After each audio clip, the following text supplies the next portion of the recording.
I have a company called Driving Up Sales. What I do is I conduct power seminars, and what I do is I teach small businesses how to promote themselves on the internet using systems like YouTube, Google, Facebook, Google Earth, and what I try and capture is taking something that's good in the village and broadening it out to a worldwide audience. Usually good businesses offer good value to their customers, good service. They have a local quality that mass production can't get you. The problem is, how come if they have such a good product they can't franchise it? It's hard to franchise because capital investors they can't capture the passion of the individual in the business. That's usually what's brought that small business to that point. Secondly, you can duplicate a business. That's easy. You can't duplicate the individuals. That's illegal, the way I joke around. When I say you can't duplicate them, what I mean is, you've got to train them. You've got to build that understanding of the business. You've got to build everything.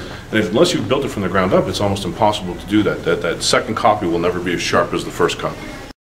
Micromanagement's good for controlling expenses in small business, but it's horrible for generating revenues in bigger venues. You can't micromanage stuff. You have to put processes in place, and that's really where small business owners don't have the time to build those processes that are duplicatable. And that's why the seminar gives you those tools so that you can build that business brand.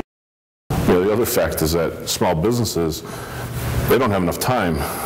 Everybody makes the excuse, well, if I had more time, or I'll get something done at the end of the day. And you know what happens? By the time you get home, now you got family obligations, the reality is you never have time, and you sit around with all these good ideas on the shelves, and nothing gets accomplished. It's really I'd say the pinnacle of what kills small business in terms of being able to expand.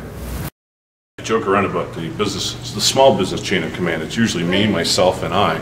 So, when you start broadening to a franchise style, or you want to expand your business to multiple locations, the first thing you have a problem with is that you really don't have a chain of command. It's always been me, myself, and I. So when you get frustrated, the first habit that most people have, or most small business owners have, is I can just do it myself. And next thing you know, they really have a second location, second expense, and it's not working. The example I'll give you is a small business in any town USA. They make the best whatchamacallits. The only problem is the only people that know about the best whatchamacallits are the people in that town or in that village.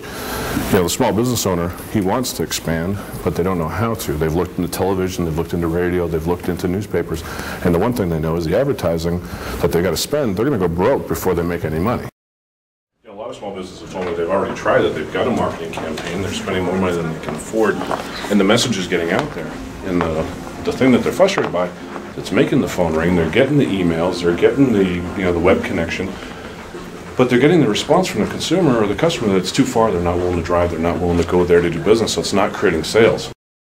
Well, if anybody wants to reach me, they can reach me at peter@drivingupsales.com. You can visit my website at drivingupsales.com. Other than that, it's been fun. See you in the next city. To find out when the next e-franchising seminar takes place, please email us at info@drivingupsales.com.